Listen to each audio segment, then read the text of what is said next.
Hello guys, welcome back to another video of how to log in. Today in this video I'm going to show you how you can log into your At&t credit cards account.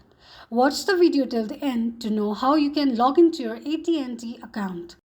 Before moving on, if you are new to our channel, subscribe and hit the notification bell icon so that you'll be notified for any of our new uploads. Now let's get back to the video. So to log into your At&t credit cards account, firstly open your Google search, type in At&t credit card login and make a search. From the displayed results on the screen, click on the first link shown on the page. It will take you to the official web page of At&t credit cards account. Now, to log into your At&t account, enter your user ID and password associated with the account. Tick mark on Remember User ID if you want your user ID to be remembered and tap on Sign On.